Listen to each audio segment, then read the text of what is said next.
Hello, this is another video from our career series for high schoolers.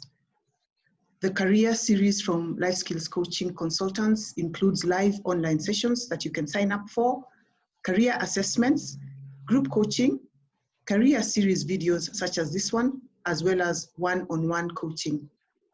Today, we are very privileged to have Wakonyo, a creative, who is going to share with us her career story. Wakonyo, thank you very much for agreeing to do this. Anytime.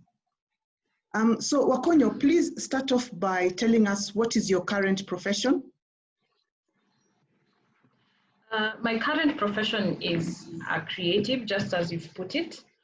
I do many things under that umbrella. I'm an interior designer, I'm a writer, I'm a singer-songwriter and performer, I'm a fine artist and a voice coach. Wow. How did you decide to be all those things? How I decided to be all these things was by chance. So the choices I've made in life were based on what I was good at. So I kind of landed where I am now. Yeah. And so what subjects did you choose to do in school? I did, for high school, the subjects I did were, of course, maths, English, Swahili. Then I did chemistry and biology. And then I took home science, history, and French. Okay, that's an interesting mix. So what criteria did you use to decide on these subjects?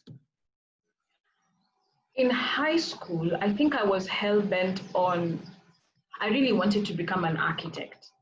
So I tried as much as I could to pick subjects that were both scientifically and artistically inclined.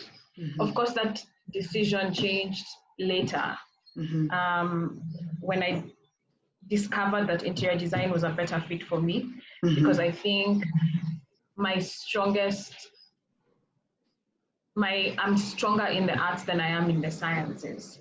So I decided, because design is more artistically inclined. There's some science there, especially when you do interiors, but it leans more towards the artistic side. So that dictated a lot of what I picked in high school. Yeah. All right. Okay. So it seems that you are one of those students who was good at both arts and sciences, but in the end, the choice you made was driven by what you really felt passion for. Yes. All right. So please tell us what are the qualities needed to be a successful creative? The qualities needed to be a successful creative include being very skilled in what you do. So actually investing time, effort into being good at your craft. That's super important, because at the end of the day, you want to set yourself apart from everyone else that's doing the same thing as yourself. I would say also being very good with marketing and knowing how to showcase what you do in the best light, especially because a lot of creatives basically work for themselves. So it's a very good skill to cultivate. The other thing I would say is people skills. You're constantly dealing with people, you're dealing with clients, being able to communicate, being on time, meeting deadlines. Those are, in my opinion, super important, because it's one thing to be good at what you do. If you're not professional, you're not going to get anywhere. And drive, self-discipline and drive. Everything comes from you. So if I'm not self-disciplined, if I don't have drive, nothing is going to get done for the day, for the week, for the month. So it's constantly on the move, and that comes from you. All right, thanks, Wakonyo. So I heard you talking about skill and the importance of really being good at your craft. You've talked about marketing skills because you work for yourself. people skills, and then, you know, just self-management, self-discipline, time management, and that kind of thing. And all right, so Wakonyo, what do you do on a day-to-day basis? So every day, because I do so many things, I split my day into smaller chunks. Mm-hmm. There are certain things that are staple in my day. So I do, my vocal exercises are always incorporated. I do a little bit of drawing every day. Mm-hmm. I do some marketing online. I actually allocate some time to market what I do online. Mm-hmm. I prepare for classes, mm-hmm. so voice classes. I write a little bit, whether it's journaling or actually writing a piece of poetry. I'm always writing every day. Mm-hmm. And currently, I've also added a little bit of studying, mm-hmm. just to increase my capacity. Mm-hmm. If I have projects, obviously, they'll take precedence over everything else. So they are priority, and then everything else will fall back a little bit. But a staple day where I don't have a project, that's all I do. Mm-hmm. All right, thank you, Wakonyo. And what has surprised you about your career? What is surprising about my career and continues to surprise me is the unpredictability. Mm-hmm. So you start at point A, you think you're going to go straight to B, but mm-hmm. you take diversions, you take detours. And so, for example, when I finished university, in my mind, I just thought, okay, I have this degree, definitely going to do an internship, get into an interior design firm or an architecture firm, everything is gonna just fall in place. But what ended up happening is my first job was teaching music. Mm. And that's because when I was in uni, I was also studying music.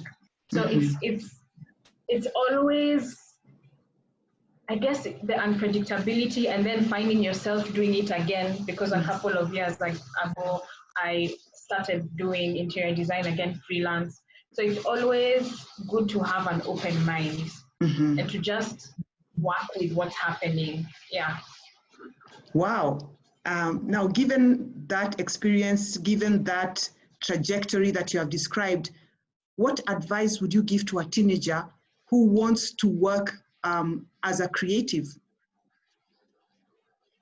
My advice to a teenager, or to teenagers that want to work in the creative industry, would be really, really focus on your craft. Now you're young, so you have so much time ahead of you, you have so much space to do so much. I would say just focus on your skill, focus on really being good at what you're doing. Really try and figure out who you are. And of course, that will change over the years. But once you have that, what you believe in, your values, that dictates your work and the quality. And I always say that's the difference between good art and great art. It's great art reflects you and reflects the times. So I know this is a cliche thing to say, but the more different you are, different in quotes, and the more you stand out, the better chance you have at being successful. And standing out, part of it is actually honing your craft and finding mm-hmm. your style mm-hmm. and standing by that because you know who you are. Yeah. Great. So it's not just about following the crowd, but really understanding who you are and following your passion, and, you know, just being innovative based on who you really are and who you enjoy being. Thank you very much. That was Wakonyo, a creative in this career series. You can sign up for our live workshop.